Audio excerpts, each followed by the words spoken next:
Hey everybody, and thanks for joining us again this week on the Ground with River Valley Co-op.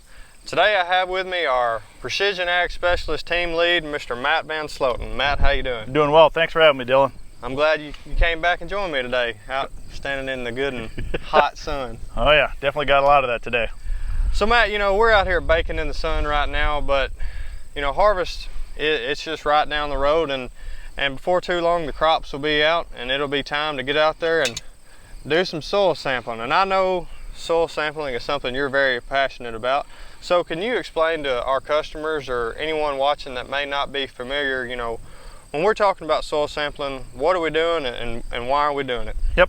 So, a very critical piece of any fertility program is going to be the soil sample. And part of that is you got to know what you got before you start making recommendations and putting fertilizer products out in that field. So a lot of that comes down to is that soil sample. It tells you a wealth of information out there. We can see organic matter, our P and K levels that we have out there. We can look at what our pH is doing and how we need to maybe correct something like that.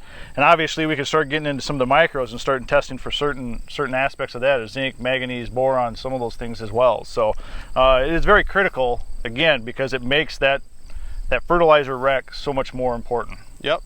So when we talk about soil sampling, there's a wide variety of different ways it can be done, and we do a lot of 2.5 acre grid sampling, but we also dabble with a little bit of composite sampling. So can you explain to everyone what are those two practices and what's the pros of both? Yep.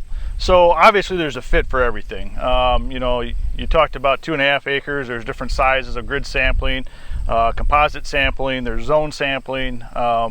Near and dear to me obviously is grid sampling, and I still feel that that's the best representation you have out there. One, it's the most cost effective for the layer of information that you're going to get into it and what you get out of it. Dollars and cents wise, it's pretty beneficial. But the big side out of it is that when you look at a composite, a lot of times what it'll do is you'll break up an area into like 20 acre chunks. And it's hard to fathom, but 20 acre chunks are a pretty good size. And when you go out there, you maybe take 12 to 15 pokes of the ground or cores out there, and you throw that in a bag, and that's supposed to be representative across there. Whereas instead of 20 acres, we like 2.5 acre grid. And the reason of that is, the big proponent is that when you look at just this little bag of soil here, about a pound, this is going to be representative of everything that's out there. And even when you look at a 2.5 acre grid, when we sample to about a depth of about 6 inches, that 2.5 acres at 6 inch depth, that's about 5 million pounds. So we're taking 1 pound representing 5 million pounds. Even that scale can sometimes be a little imbalance at that point. But again, it's the most cost-effective side, and when you're trying to do that with just a little baggy soil, the less is better, but we get at a certain point that it becomes uncost-effective at that point. So the idea would be, in an ideal world, it would be to take as many samples as you can out there, but 2.5 acre grids is the best representation that we can for a cost-effective point. Correct. The way I try to explain it to people about it is, say you got a puzzle piece, and a whole puzzle. Well, if you only have 2 points for that whole puzzle, even though you're not going to have the whole deal with the 2.5 acre grids, it's only going to be a scattered pieces of that puzzle. It's still going to show a better picture than just those 2 points. Correct. Well, and a 2.5 acre grid will also be very beneficial because it starts showing a lot more differences that you would lose in a 20 acre sample. Yep. I always say it kind of comes back to a lot of past history, and a lot of that comes back to manure, where people probably didn't want to travel quite as far with their tractors and get in the cold during the winter. So a lot of times you went as far as you could and turned around and got back to the farmstead as quick as possible.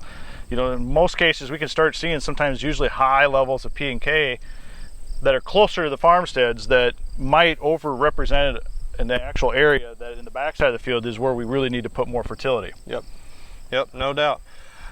So we touched on soil sampling a little bit, but with harvest just being right around the corner, what's something else that you're talking to your customers about? Yep.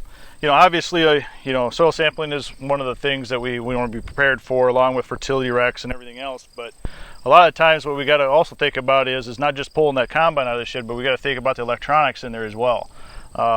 we need to make sure that that's all up to date. Make sure we have the current version on there. Make sure it's cleaned off. Make sure that if it's a newer machine to your operation, do you need a setup file with all the grower farm fields into it? A lot of the monitors these days can do a lot of variety tracking. Maybe you didn't plant with that monitor. We need to do a setup file for you. You know, some of those things are all things that we like to think we can do fairly quick, but we also like to have a little more time to set those up. And then obviously, depending upon your platform, if you're going to use Climate Field View, that's another one. Make sure it's updated.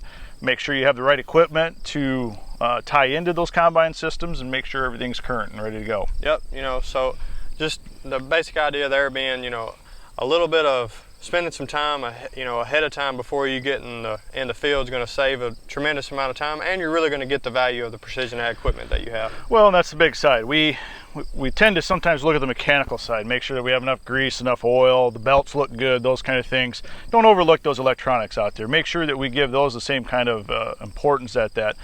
And you know, we've worked this hard for the whole year, and some people may struggle with 2019 being that tough year, but I'm looking at it as let's take some advantage from it. I'm sure we're going to learn a lot of information out of that, and I hate to say that, well, we didn't learn anything because we didn't have any yield data to help bring that back to the table. So a little work now will hopefully save a lot of headaches and bring big value at the end of the season. Yep, and you know, I just want to make sure everyone's aware that you know, if that's something that you're not super comfortable with, or you just need a little bit of assistance, you know, don't hesitate to call Matt or myself or our other precision ag specialist, Kevin Frank, and you know, we'd be glad to come out and help you get, you know, be ready to go and really get the full value of your precision ag equipment. Well, Matt, I've enjoyed sitting out here baking in the sun with you. I have too, marginally. Thanks for coming on today. Thanks, Dylan. See y'all next time.